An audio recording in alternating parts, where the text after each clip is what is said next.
Guys, you'll never guess what I've got cooking up in this pot. Some of you beekeepers know what this is, and I'm going to tell you about it today. Thanks for joining me today.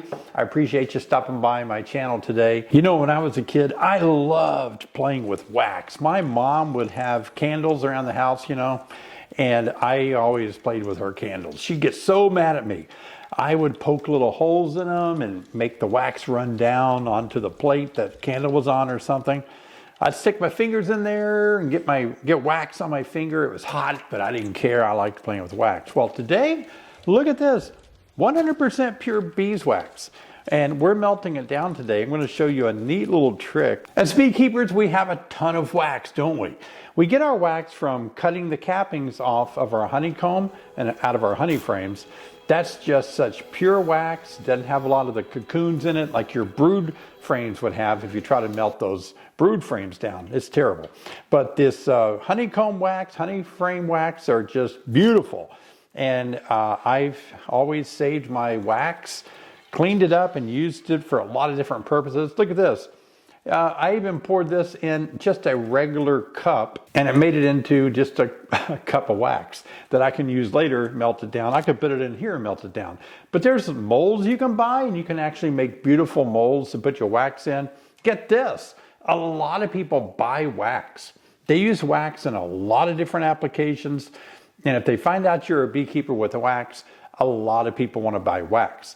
Now, I've made a lot of videos about wax. I've showed you how to process wax in some past videos. So I heated up the wax in my skillet. I'll leave a link down below where you can buy these skillets. Guess what? They're nothing fancy. Electric skillets you can buy at Walmart. And these are great. Now, once you use them, oh my gosh, you're going to have to dedicate it to wax. There's no way to clean it up. So if you're thinking about using one of these that you already have in your kitchen and you put wax in it, you're going to make somebody really mad. I'm just saying, I know a friend that did that. Now, one of the things you can do is really cool. A lot of you get frustrated when you can't really get bees to dry out your frames in your supers, your honey supers.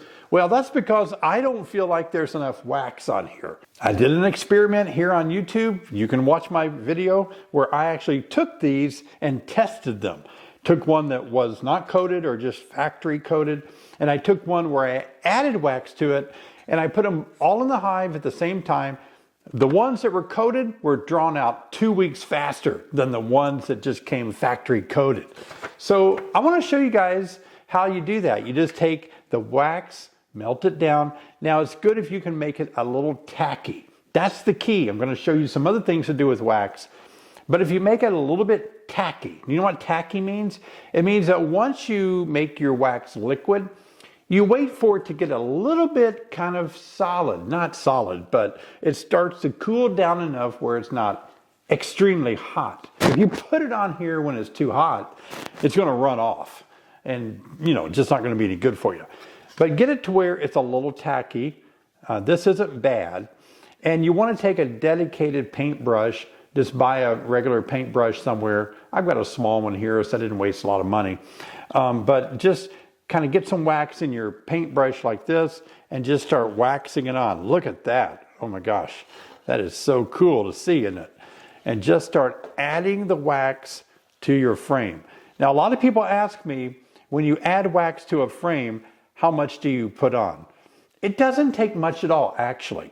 The bees are going to use what wax that you're adding to this frame to what we call pull it out or draw it out, even more to be the full comb that they add to these frames. So in this case, I'm just adding it like this. Pretty liberal, just to show you what you can do. And if you've just got a few hives and you're a backyard beekeeper, obviously you can use a lot of this wax and they'll use it to help pull that out even further and faster. They can work a little bit faster. See, bees actually produce wax from their wax glands. They don't get wax from other places. They, between the ages of about 12 days and 17 days old, they actually produce wax. It's really cool. They have this wax that bees produce in their gland actually comes out pretty liquidy, almost like this.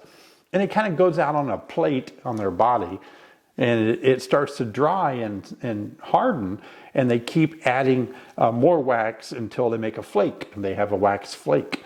And they take those flakes and they make comb out of wax flakes. But remember, bees only make wax from day 12 to day 17, and they're done. Those glands stop producing. So it's interesting. But look at that. Wow, we've added that much wax to that frame in no time. And they're going to draw it out so much faster. Now, I know a lot of you might be saying, David, I don't have any wax, but I love what you're doing. The idea is awesome. Where do I get wax if I'm not a beekeeper with a ton of wax already? Hey, I'll leave a link down below. Go on Amazon and get some really good wax there. That's what I like to do. But you can use wax in a lot of different ways in your beekeeping operation. Obviously, some of you may want to get into candle making.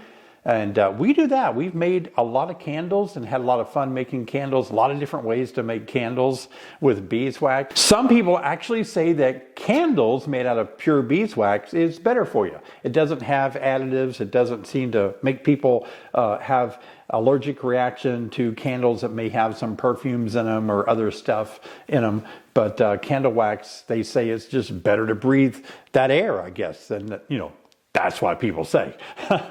But another way that I use wax is to make queen cells. Now, I like raising queens. I take great pride in the queens that we make. So I buy these little queen cells like this, and they cost a lot of money to raise queens. You know, you put them in a cell bar like this, and then you can add a little wax to make them stay there. But I decided years ago that I wanted to save a buck. And so what I started doing is making my own queen cells.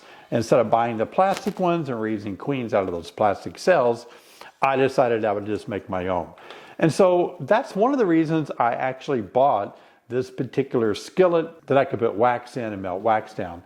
And that's when I had my father-in-law make this for me. Look at that. Now, this is actually something that he made, and you can see he just used some dowel rods of a certain size that were the size that I needed, and he kind of made them to the shapes and angles that I needed to make queen cups. And let me show you how I make queen cups. Now, this is a great time for me to mention that it's really something you might want to consider is making your own queens, raising your own queens. It costs a lot to buy queens, doesn't it? 40 bucks a queen, and then you pay another 40 bucks usually to have it shipped overnight or something. When all you need is like this grafting tool right here and a strong colony, little mating box, and maybe a starter hive, and you can actually make queens yourself. Make as many as you want to replace the queens. Maybe if you lose a queen or something, nice to have your own queens, right? Or to be able to make your own queens. Buying your own queens is kind of risky because sometimes you're at the mercy of queen producers if they have any on hand or if they can ship them to you the time of the year that you need them or something. So it's good to have your own queens. And I have a queen rearing course. If you want to look at my online beekeeping course on how to raise your own queens, it isn't really that difficult. It's all about timing. But this is about ready right here. It has a kind of the fingers are starting to appear where it's getting a little bit warm. It's starting to solidify a little bit. So what you do, you just dip this in until it touches the bottom and you lift it up. Look at that. Wow, that is so crazy. Look how that looks. That's not enough. Let's do it again. The more we do it, the larger, the more kind of round these cups become.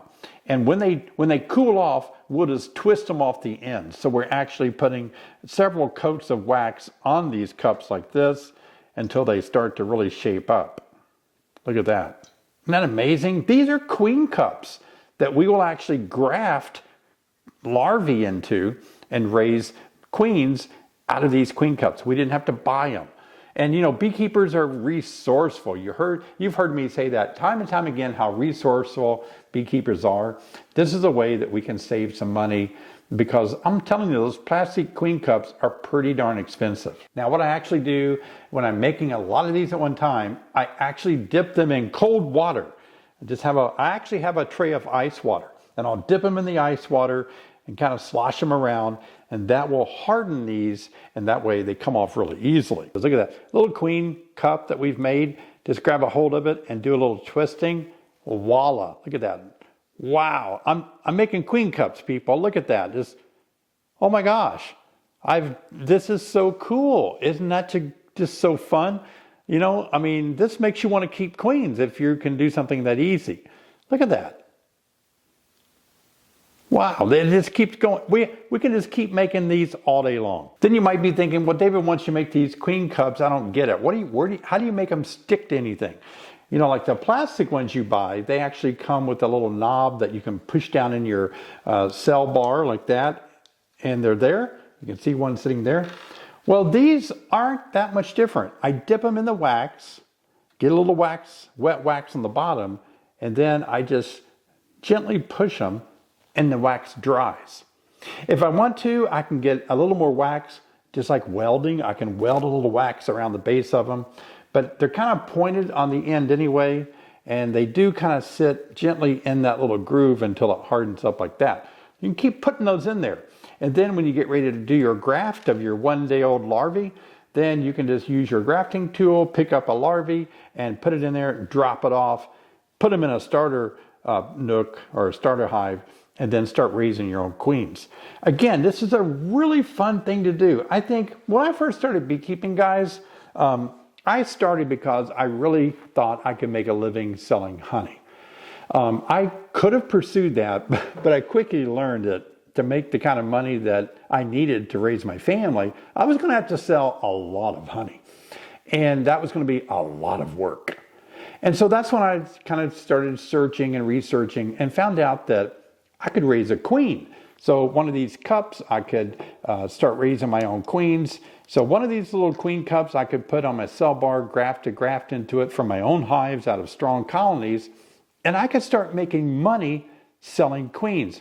And I don't remember what I started selling queens for, maybe $35 or so, $39 a queen. So I thought, wow, I could raise 100 queens a week and make $3,900. And I got excited about that. My family got excited. And no matter how many queens you produce, you can sell every one of them and still have people beating down your door to pay you 40 bucks for a queen. So if that's something you're looking in for a little bit of extra income, you know, maybe some people just want to make queens for yourself. That's really why I started at first, just to kind of not have to buy my own queens and make more colonies by making splits with raising my own queens. But gosh, you can start your own queen business real simple. And I tell you what, yeah, some people ask me, well, if I did, could I really sell them? Are there people really needing queens? Oh my gosh, if you're a beekeeper, you know you need queens and you know how hard it is to find queens. Dr. John Zawislak and I wrote a booklet on how to raise quality queens. I'll leave a link in the description. That's a free booklet you can buy. It'll walk you through how John and I have raised our queens and kind of perfected the art of raising queens, I guess you might say. And so check that out. It's free. It's a free download, and you can get that, print it off, study it, and enjoy raising your own queens. Now, if you're starting beekeeping in the spring, I know many of you are, and you're trying to decide, should I start with a package or should I start with a nucleus, 5-frame nucleus? A nucleus is just a small hive that's already going. A package is 10,000 bees with a queen in a cage, and you have to pour them in a hive. So whether you start with a package or a nucleus, I want you to make that decision by watching this video here where I compare the two, which is better, package or nucleus. See you over there.